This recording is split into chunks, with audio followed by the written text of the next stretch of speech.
Chapter 37. Miss Cornelia makes a startling announcement.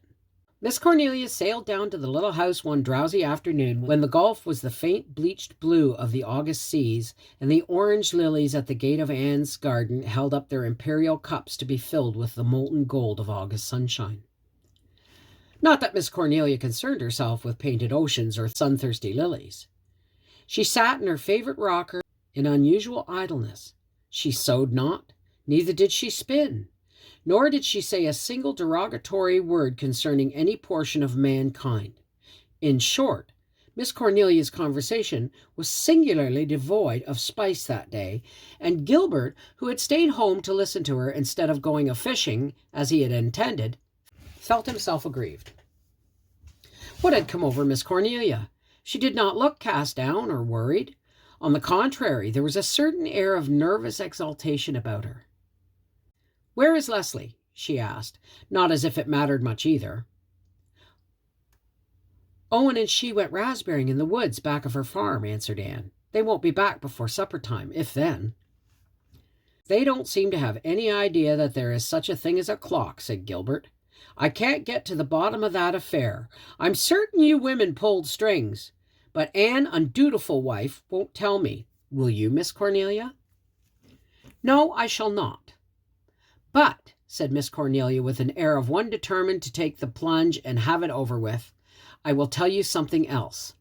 I came today on purpose to tell it. I'm going to be married." Anne and Gilbert were silent. If Miss Cornelia had announced her intention of going out to the Channel and drowning herself, the thing might have been believable. This was not, so they waited. Of course, Miss Cornelia had made a mistake.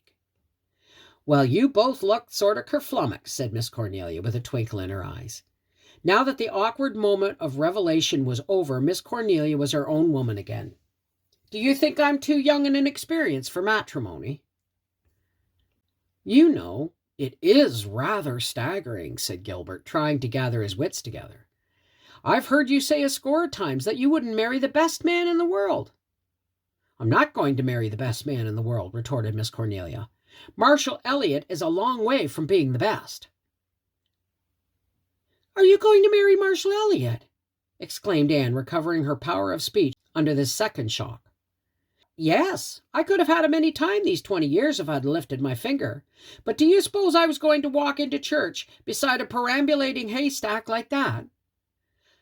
"I'm sure we're all very glad, and we wish you all possible happiness," said Anne very flatly and inadequately as she felt. She was not prepared for such an occasion. She never imagined herself offering betrothal felicitations to Miss Cornelia.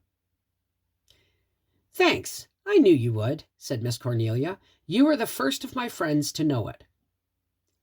"We shall be so sorry to lose you, though, dear Miss Cornelia," said Anne, beginning to be a little sad and sentimental. "Oh, you won't lose me," said Miss Cornelia unsentimentally. "You don't suppose I would live over harbor with all those McAllisters and Elliots and Crawfords, do you? From the conceit of the Elliots and the pride of the McAllisters and the vainglory of the Crawfords, good Lord deliver us. Marshall is coming to live at my place.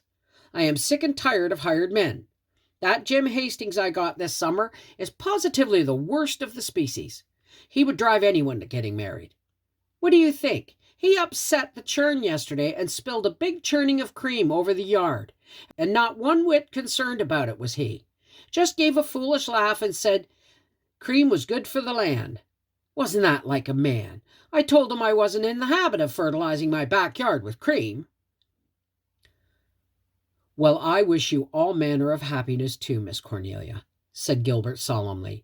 But he added, unable to resist the temptation to tease Miss Cornelia despite Anne's imploring eyes, "I fear your days of independence is done. As you know, Marshall Elliott is a very determined man." "I like a man who can stick to a thing," retorted Miss Cornelia. "Amos Grant, who used to be after me long ago, couldn't. You never saw such a weather vane. He jumped into the pond to drown himself once, and then changed his mind and swum out again. Wasn't that like a man? Marshall would have stuck to it and drowned." "And he has a bit of a temper, they tell me," persisted Gilbert. "He wouldn't be an Elliot if he hadn't. I'm thankful he has. It will be real fun to make him mad. and you can generally do something with a temporary man when it comes to repentant time. But you can't do anything with a man who just keeps placid and aggravating. You know he's a grit, Miss Cornelia. Yes, he is, admitted Miss Cornelia rather sadly. And of course there's no hope of making a conservative of him. But at least he's a Presbyterian, so I suppose I shall have to be satisfied with that. Would you marry him if he were a Methodist, Miss Cornelia? No, I would not. Politics is for this world, but religion is for both. And you may be a relict after all, Miss Cornelia. Not I. Marshall will live me out. The Elliots are long-lived, and the Bryants are not. When are you to be married? Asked Anne. In about a month's time. My wedding dress is to be navy blue silk, and I want to ask you, Anne dearie, if you think it would be all right to wear a veil with a navy blue dress. I've always thought I'd like to wear a veil if I ever got married. Marshall says to have it if I want to. Isn't that like a man? Why shouldn't you wear a veil if you want to? Asked Anne. Well, one doesn't want to be different from other people, said Miss Cornelia, who was not noticeably like anyone else on the face of the earth. As I say, I do fancy a veil, but maybe it shouldn't be worn with any dress but a white one. Please tell me, Anne dearie, what would you really think? I'll go by your advice. I don't think veils are usually worn with any but white dresses, admitted Anne. But that is merely convention, and I'm like Mr. Elliot, Miss Cornelia.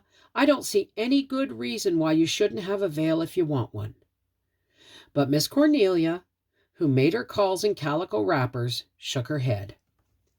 If it isn't the proper thing, I won't wear it, she said with a sigh of regret for a lost dream. Since you are determined to be married, Miss Cornelia, said Gilbert solemnly, I shall give you the excellent rules of the management of a husband which my grandmother gave my mother when she married my father. Well, I reckon I can manage Marshall Elliot, said Miss Cornelia placidly, but let us hear your rules. The first one is, catch him. He's caught, go on. The second one is, feed him well. With enough pie, what next? The third and fourth are, keep your eye on him. I believe you, said Miss Cornelia emphatically.